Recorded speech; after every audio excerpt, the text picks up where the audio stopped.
today too. So all the horses are getting a little check-in.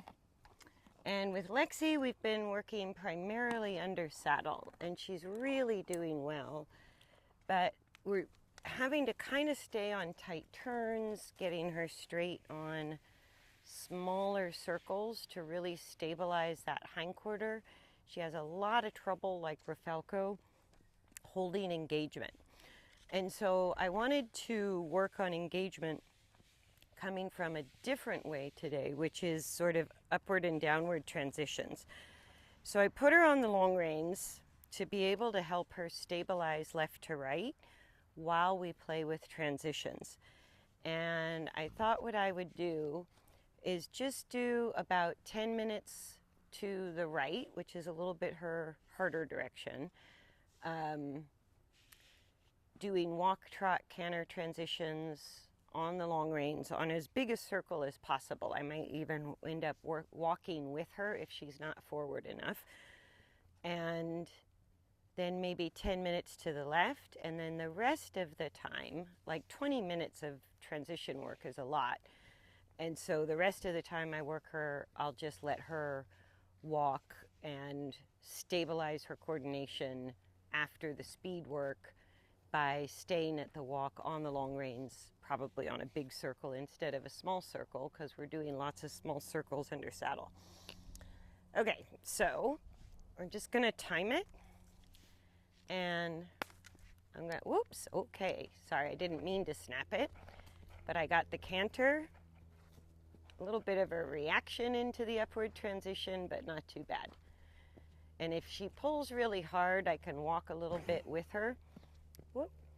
But while she's changing her coordination, one of the things we kind of quit playing with under saddle was trot and canter, mostly because she's been having a lot of muscular changes, and just like that little trip she just did, she's getting a bit fumbly footed. So I thought we need to play a little bit with trot, a little bit with canter. That's better. But if she's going to have adjustments and get a little fumbly footed, it's better if Marianne's not on her. So what I'm looking for is one lap of trot. Then I'm going to bump her up to a canter transition. Wee-haw! Yeah, and the canter kind of makes her a little bit stressed. So I'm not going to ask her to hold the canter or the trot. I just want her to ease up into the faster speeds and then come down when she's ready. And she's pulling pretty hard, so I'm having to walk a little bit with her. And I'm working her in the halter, particularly on the long reins where I have to use rein pressure, because she still has that tendency. She's starting to take rein contact a little bit under saddle, but not this much rein contact. And so if I use the bit with her with the long reins, she just over curls her neck and it looks pretty ugly. So she's much better in the halter. And what I'm waiting for is for her to come down to the walk on her own and then maintain the walk for one full lap. If it takes her a while to walk one full lap, what that tells me is she's not really relaxed, that she needs to spend a little bit of pent-up energy. And she's one of those horses that has a tendency to spook and get really distracted and reactive. And so all the work at the walk that we've been doing can sometimes build up the energy reserves a little, and they can get more spooky. And that's usually when I know it's time for some trot and canter work to really positively release some of that pent-up energy. And the better the coordination gets, the more efficient horses become. So they don't waste as much energy in a training session, the better the balance is. And that can also have the effect of giving a horse more energy than they're used to having. And so whenever spooking becomes a bit of an issue, or they start to get kind of anxious or reactive, I go, okay, if it's on the ground, I can use the long reins or the lunge line. And like I said, my job is the upward transition, her job is the downward transition. If she's not choosing to walk, it tells me she's got energy to burn. right? With Hercules, he's kind of the opposite. We had to build up his strength and his coordination to get him to sustain the trot, right? And to get him to have more energy. But with Lexi, maintaining a fast speed was never the problem. It was really not blowing up was kind of the problem. So if she's got a little pent up energy, then she won't choose to walk very quickly, which is exactly what she's doing. So if I ask for the canter, that usually has an escalating effect on the energy. So I'm not going to ask for the canter unless a horse chooses to walk and can hold the walk for at least one full lap. And if they can't do that, I go, you just burn off that energy then. We'll work at trot. If you want to gallop or run around, you can do that too. I'm not going to stop you. I'm just going to kind of help you keep your balance left to right between the long reins. So this is a nice long trot, and there's been some periods with Lexi where we couldn't hardly get her to do 2 strides of trot. She just had no energy whatsoever. So her choosing to trot, her reactiveness at the canter, and when I accidentally snapped the whip, her reaction to that was a little bit much. So there, finally she breaks to the walk. And again, she couldn't maintain it for one full lap. She volunteered to go back into the trot, which tells me she needs to spend that extra energy or it's going to come out sideways. It can come out in a dangerous way when we're working under saddle, or a scary way, but definitely getting that energy pent up. That's why even during rehab, if it doesn't make them lame, it's really good to keep the walk, trot, and canter kind of going all the time. If it's going to make them lame to trot or canter, we don't have a choice. We kind of have to work at the walk and do the best we can do. But if they can trot and canter and not go lame, I love mixing all the different gaits on a regular basis because it keeps the body always developing. And if I can't trot and canter under saddle for any reason, I can always do it on the ground. So this whole time, we're already 5 minutes into it, and she still has not walked one full lap. So it definitely tells me I made the right choice today to put her on the long reins and do some groundwork. And with weight on her back, it's harder for her to balance. So when I add speed, sometimes it's easier for the horse to release pent-up energy and even make some positive changes without the rider on their back. And she has the choice to walk at any time, right? So when she breaks to the walk, me doing nothing and not cracking the whip is sort of telling her it's okay to walk. But whether or not she can hold the walk is up to her. So when we have anxious energy, pent-up energy, even just feeling good energy, it's like horses won't choose to walk. And I go, okay, just let them rip. And once they can walk, right? Like for some horses when I'm starting rehab, if they're really chronically anxious, it might take 30 minutes of trot and canter before they can walk for 5 minutes. And I go, but that process is how you start to release, reduce, and finally resolve energy that's pent up because of stress, or even energy that's pent up from starting to feel better and better. So this is quite good. I'm pretty happy. And we're almost at the 10-minute mark. I've got about 3 minutes to go. So for 7 minutes, she really didn't want to walk. And that tells me I definitely chose the right exercise. Trotting and cantering for 10 solid minutes is a lot of work. And especially on the long reins where I'm not just letting her kind of drop her back and go upside down and haul ass. It's a little bit more contained. So that means it's a little harder to hold the trot and the canter.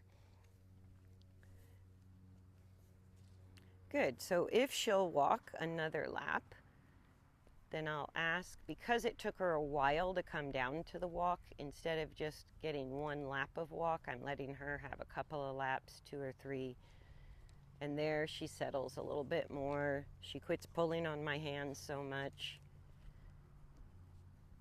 So then I've got enough time to ask for the trot one more time. And I might ask for the canter. We'll sort of see how she responds. Oh, yep, she may canter herself. That's fine. Little anxiety in there, but like I said, it's a good release. It's a good use of pent-up energy. Good, and then she came back down to the walk a lot sooner. We'll see if she can maintain the walk for a full lap all the way back around to that tree. Nope.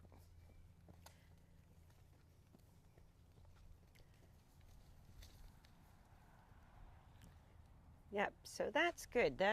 I'm just going to let her walk. We're down to the last part of the last minute.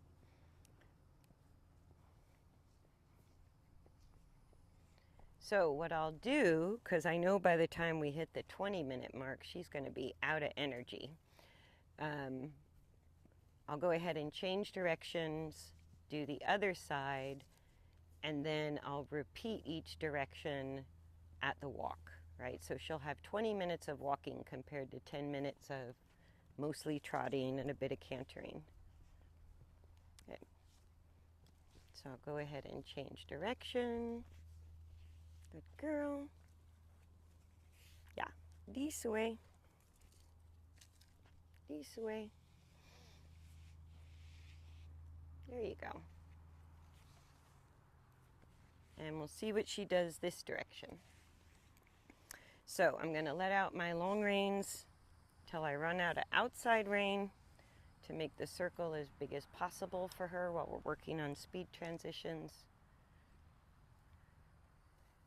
I'm going to see if she'll maintain the walk for the first lap, because that sort of tells you what you're starting off with. And horses that just, take off out of the starting gate at trot or canter, boy, do they really need to spend some pent-up energy. So I don't stop it, I don't fight it, I just kind of let him go. Okay, so we easily got a walk of lap. And bump her up to trot, see if I get a lap of trot. If she breaks the trot in this one lap, I'll bump her right back up to trot.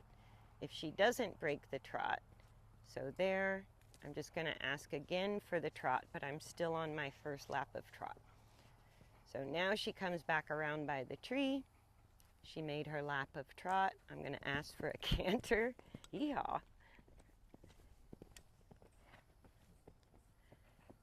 Right, that is a bit exciting for her.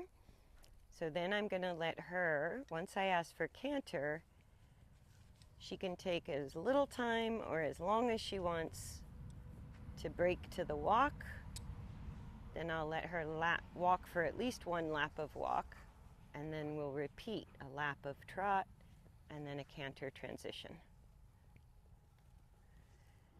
And that pattern, it's like there's no pressure on her. She makes the choice when she wants to break gait, and when I ask for the upward transition, I'm making sure that she's been able to walk when I ask for a trot, and that she can hold the trot when I ask for a canter. If she jumped up to canter on her own like she did the other direction, I don't have to ask. I go, she's doing it. That tells me she's got some energy to burn, and I just don't have to do much. Very good. So she broke to the walk up on that top part of the circle, but she couldn't hold it for a whole lap. So again, if she can't hold the walk for one whole circuit, then I'm not going to ask for canter, because she's already showing me she's got energy to burn. And if I ask for more speed, that's going to have a tendency to jack up that energy, not bring it down. And what I want her to do is start regulating her energy. So even if she has a bit of pent-up energy, right, she could walk, trot, canter, trot, walk, right? And when they don't know what to do with that extra energy, that's when it kind of comes out abruptly, or a little bit with, some safety issues, or they spook or buck or kind of blow up. So I'm going to say my walk started down here. I'm going to see if she can just maintain the walk for a lap.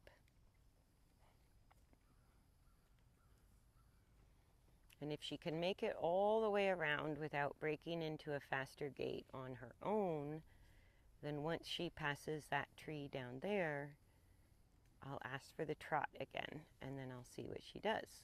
If she offers the canter, I leave her alone. If she breaks the trot, I'll just quickly ask for the trot again. Good. So, excellent. She picked up the trot. We'll see if she holds it all the way back around.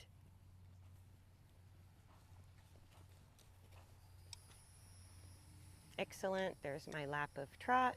I'm going to ask for the canter. Whoop. Okay. Yeah, and what that kind of over-the-top response tells me is the canter is not easy or comfortable for her.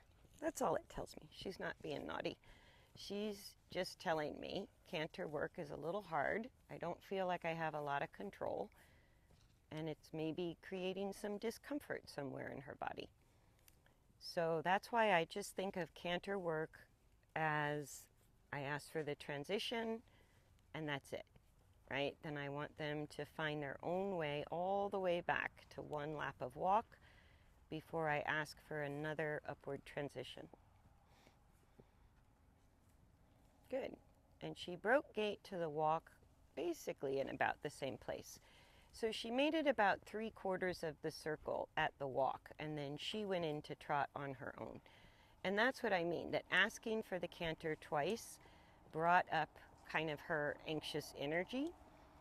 And so now she's having a hard time holding the walk, which requires some calmness. So I go, I'm not going to ask for another canter until, there she broke gait. So I'm going to see until she can walk one full lap without breaking, without going faster than the walk. I don't need to contribute to her having too much energy. I'm here to help her resolve, not blow it up. Excellent. So there's our one lap of walk. So I'm giving her another 1/4 of a circle, asking for trot.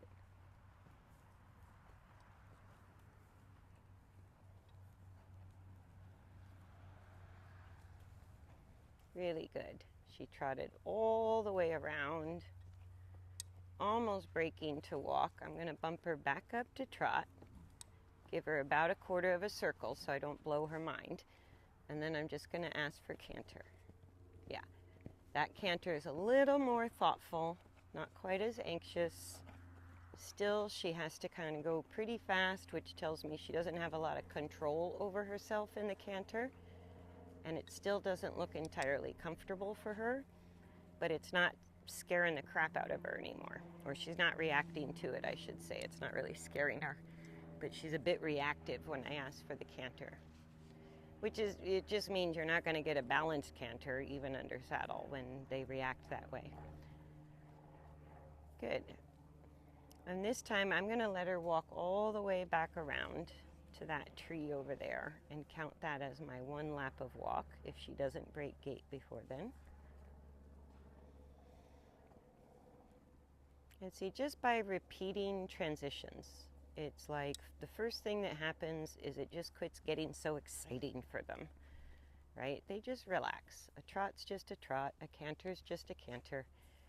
And once they're less reactive about each upward transition, then they can kind of start to think about their comfort in each gait, whether or not they can kind of get some control over their coordination and get more comfortable. So then I'm going to ask for a canter. Yeah, it's a lot less explosive. Still not great, but not quite as reactive. And that's the point, right? Then she's going to break to trot. We'll see how long. There you go. So now she broke to walk. So this whole process of me asking for upward transitions only after she can maintain one lap of walk. Nothing counts until she can hold the walk at least one lap, right? Once she can hold the walk for at least one lap, then going up to trot, trotting a lap, then having a little canter transition, see what she does with it. I look at it, I used to call it playing the scales. So it's kind of like learning the piano or learning to type.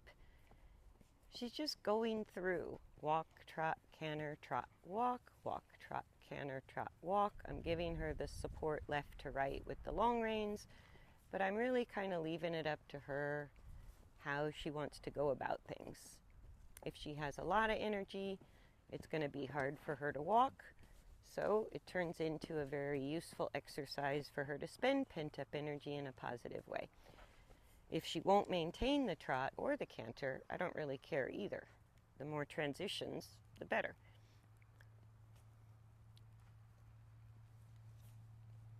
So this is really a time for her to just relax through the 3 gaits, maybe find a little improvement in her balance in all 3 gaits, and gain a little more control through the upward and downward transitions.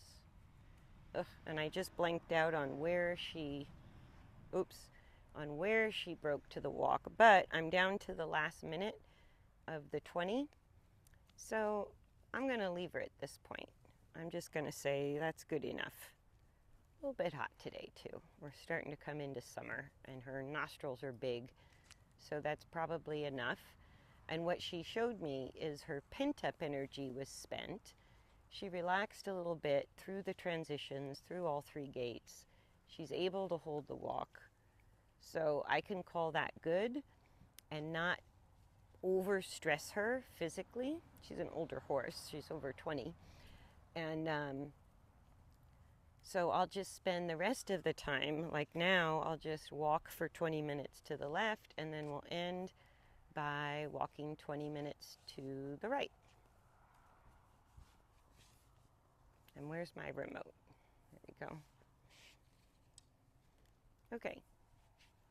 So that's the update on Miss Lexi with her speeds.